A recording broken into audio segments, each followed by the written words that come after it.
안녕하세요. 저는 광전자공학실험 PPT를 발표할 18학번 전수정입니다. 저는 광섬유의 취급 및 개구수 특정, 온도 변화에 따른 FBC 투과강의 파장 분포 변화 측정 이 두 가지 실험에 대해서 실험 목적, 이론, 방법, 결과 순으로 발표하고 마지막으로 출처를 밝히도록 하겠습니다. 먼저 첫 번째 실험입니다.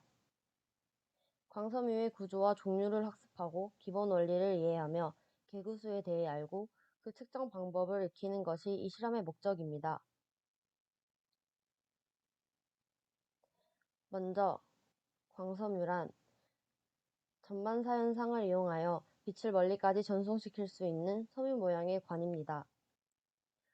광섬유는 오른쪽 그림처럼 생겼고 이는 광섬유를 통해 빛이 나오고 있는 모습입니다.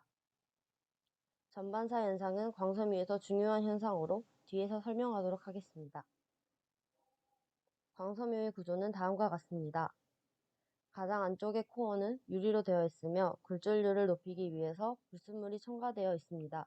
전반사 현상에서 다시 다루겠지만 코어와 그 겉을 감싼 클레딩의 굴절률은 코어의 굴절률이 더 높습니다.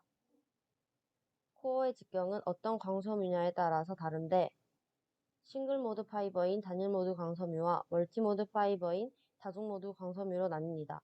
각각 전송 거리도 다르고 직경, 용도, 색깔 모두 다름을 확인할 수 있습니다. 클레딩은 코어와 같은 유리로 되어 있으며 굴절률이 코어보다 낮습니다. 직경은 125 마이크로미터 정도이고 코어와 클레딩은 매우 얇은 유리로 되어 있기 때문에 부러지기 쉬워 코팅을 진행합니다. 1차 코팅과 2차 코팅으로 나뉘며 각각의 직경은 다음과 같습니다. 다음은 전반사입니다. 전반사는 빛이 굴절률이 큰 매질에서 작은 매질로 진행할 때 임계각보다 큰 입사각에서 경계면을 투과하지 못하고 모두 반사되는 현상입니다. 그림처럼 굴절률이 높은 물에서 낮은 공기로 빛이 진행할 때 1번 광선의 경우는 반사와 투과가 모두 일어나지만 특정 입사각 이후부터는 2번과 3번 광선처럼 모두 반사가 일어납니다. 이 특정 입사각을 임계각이라 하고 이 현상을 전반사라고 하는 것입니다. 따라서 전반사가 일어나기 위한 조건은 다음과 같습니다. 즉, 코어의 굴절률이 클레딩의 굴절률보다 높기 때문에 빛이 임계각보다 큰 각으로 들어오면 전반사가 일어나 빛이 진행하게 됩니다. 다음은 수광각입니다. 수광각은 빛을 광섬유 코어에 조사할 때 전반사 가능한 최대 입사 원뿔각으로 세타 A로 표시합니다. 광섬유의 수광각 내로 들어오는 빛은 광섬유를 따라 진행하고 수광각보다 큰 각으로 들어오는 빛은 클레딩으로 빠져나가 손실되게 됩니다. 수광각은 코어와 클레딩의 굴절률 차에 의해 결정되며 다음과 같은 식으로 구할 수 있습니다. 이때 N1은 코어, N2는 클레딩의 굴절률입니다. 개구수는 빛의 직광 능력을 나타내는 수치로 최대 수광각 내로 입사시킬 수 있는 능력을 말합니다. 이 값이 클수록 더 많은 광선을 전달할 수 있습니다. 이 부분을 개구수라고 정의하였으며 개구수는 수광각의 절반의 사인 값으로 구합니다. 이제 실험을 진행하겠습니다. 실험 장비는 단일 모드 광섬유, 헬륨 네온 레이저, 각도를 조절하기 위한 로테이션 스테이지, 파이버 포지셔너, 광섬유를 고정하기 위한 파이버 척, 광 검출기, 포스트와 포스트 홀더, 그리고 확대용입니다. 가장 먼저 실험 장비들을 설치한 후에 광 검출기에 광섬유를 연결합니다.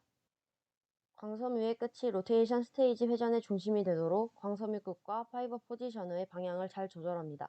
이 과정을 제대로 하지 않으면 측정값의 정확도가 떨어질 수 있습니다. 다음으로는 헬륨 네온 레이저가 광섬유에 잘 들어갈 수 있도록 정렬합니다. 로테이션 스테이지를 돌려가며 최고 출력일 때의 각도를 찾고 그 각도에서부터 마이너스 0.5도씩 회전시키면서 출력 광세기를 측정하고 기록합니다. 그 후 이번에는 최고 출력일 때의 각도에서 플러스 0.5도씩 회전시키면서 그 값을 기록합니다. 이 과정을 3번 반복한 후에 평균을 내어 이 데이터를 바탕으로 수광각과 개구수를 구합니다. 실험을 모두 진행한 후 실험 결과입니다. 먼저 수광각은 최고 출력의 5%에 해당하는 출력값 두 각도의 간격으로 구할 수 있습니다. 실험값들을 최고 출력에서 0도로 하여 내림차순으로 간단히 정리하면 다음과 같고, 이를 평균을 내어 정리하면 다음과 같습니다. 이때 0도일 때의 광출력이 최고 출력이며 최고 출력의 5%에 해당하는 출력값은 0.6 마이크로와트였습니다. 따라서 회전각도 마이너스 4.5도에서 마이너스 4도 사이와 5.5도에서 5%에 해당하는 출력값이 존재하게 됨을 알 수 있습니다. 계산해보면 마이너스 4.32도에서 값이 존재함을 알 수 있었습니다. 이를 그래프로 나타낸 모습입니다. 따라서 수광각은 9.82도이며 개구수는 수광각 절반의 사인 값이 0.085, 약 0.09의 값을 구해낼 수 있었습니다. 다음은 두 번째 실험입니다. 두 번째 실험은 FBG의 구조와 특징을 이해하고 온도 변화에 따른 투과광의 파장 분포 변화를 측정하여 제조 방법과 종류, 그리고 응용 분야까지 알아보는 것이 목적입니다. 먼저 FBG란 격자 배열에 따라 굴절률 변화를 주어 외부 조건 변화로 특정 파장의 빛을 반사하거나 초과시키는 광섬유 소자를 말합니다. 오른쪽에 보이는 것이 FBG입니다. 길이는 1에서 2cm 정도이고 격자간 간격은 100에서 500나노미터 정도 됩니다.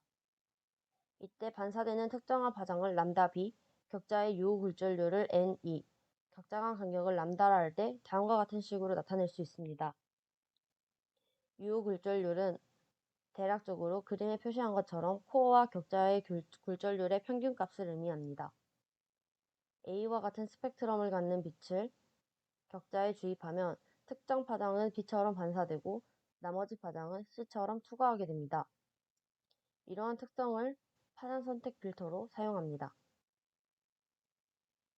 FBG에 온도를 가하면 유호 굴절률이 증가하고 그에 따라서 반사되는 파장도 변화하게 되는데 이번 실험이 바로 이 변화를 측정하는 것입니다.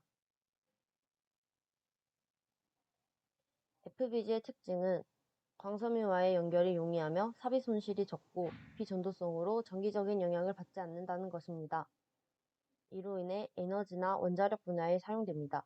또 주위 환경의 변화를 감지할 수 있으며 평경에 덜 민감하고 소형화와 경량화가 가능하며 앞에서 본 것처럼 파장 선택도가 높습니다. FBG의 제조 방법은 게르마늄이나 붕소 등이 첨가되어 있는 광섬유의 코어 부분에 자외선 레이저를 주기적으로 노출시켜 굴절률 변화를 유도합니다. 홀로그래피 방법과 위상 마스크 방법이 있습니다. FBG는 격자의 주기에 따라 장주기, 단주기 격자로 구분하며 격자의 형태에 따라서 다음과 같이 분류합니다. 유니폼 FBG는 일정한 간격과 크기로 만든 격자로 이번 실험에서 사용하는 것이고, 철 FBG는 간격과 크기를 점차 크게 혹은 작게 하여 만든 격자입니다. 마지막으로 틸트 FBG는 격자를 기울어진 모양으로 만든 것입니다. FBG의 응용에 대해 알아보겠습니다. 먼저 분산 보상기로 광통신상의 펄스파형의 분산을 보상합니다. 다음은 앞에서 언급하였던 광통신 필터입니다. 파장 제거 혹은 선택, 특성 파장 투과 필터로 사용됩니다. OAPM은 옵티컬 레드 드롭 멀티플렉스의 약자로 파장 선택형 반사 거울을 말합니다. 여러 광통신 소자의 파장 다중화된 신호에서 특정 채널의 파장을 추출하거나 삽입할 수 있도록 하는 소자입니다. 이 외에도 다음과 같은 여러 분야에서 응용하고 있습니다. 이제 실험을 진행하겠습니다. 먼저 실험 장비는 FBG, 광대역 광원, OSA라 하는 광 스펙트럼 분석기, 랩뷰로 만든 OSA를 컨트롤하는 프로그램, 오븐, 온도계와 선풍기입니다. 이때 광대역 광원은 고출력 광원이기 때문에 광섬유 끝에서 반사되어 오는 빛이 다시 광원으로 들어가게 되면 광원을 망가뜨릴 수 있습니다.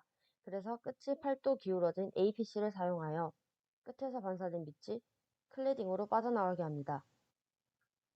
다음은 실험 장치 계략도입니다. 먼저 실험 장비들을 모두 연결한 후 작동시킵니다. 오븐에 연결된 온도계로 각각 30도부터 60도까지 5도 간격으로 확인하여 그때의 스펙트럼을 OSA 컨트롤 프로그램의 데이터 세이브를 클릭하여 저장합니다. 60도까지 모두 측정하고 나면 오븐과 다른 장치들을 잠시 끈 후에 선풍기로 오븐의 온도를 낮추고 앞의 과정을 두 번 더 반복하여 결과값을 얻어냅니다. OSA 컨트롤 프로그램으로 얻어낸 결과값을 정리하는 법에 대해서 먼저 소개하겠습니다. 저장된 파일을 열어서 각 온도에 해당하는 파일을 엑셀로 열게 되면 다음처럼 엄청나게 많은 값들이 생성됩니다. 그림에는 20까지 나타냈지만 실제로는 더 많은 값들이 존재합니다. A는 최소 투과 파장, B는 그때의 광세기를 의미합니다. 이때 셀 A와 B를 드래그하고 메뉴바, 데이터에서 정렬을 클릭하면 다음과 같은 창이 뜹니다. 이때 우리가 구하려는 것은 광세기가 가장 작을 때의 파장이므로 열, B, 셀값, 내림차순 순으로 설정하게 되면 다음과 같이 정렬됩니다. 이때 표시한 부분이 최소 투과 파장이며 이 값을 표로 만들어 정리합니다. 결과값을 그래프로 만들기 전에 표는 평균과 표준 편차를 이용하여 그리기 때문에 이 값을 추가해야 합니다. 평균과 표준 편차는 각각을 입력하고 원하는 값들을 드래그하여 구할 수 있습니다. 모두 구하여 표로 정리하면 다음과 같고 이를 그래프로 나타내면 다음과 같습니다. 이 그래프를 보아 알 수 있는 점은 FBG의 온도가 가해지면 최소 투과 파장은 점점 증가한다는 것입니다. 따라서 그래프의 중심 파장이 미세하게 오른쪽으로 이동함을 확인할 수 있습니다.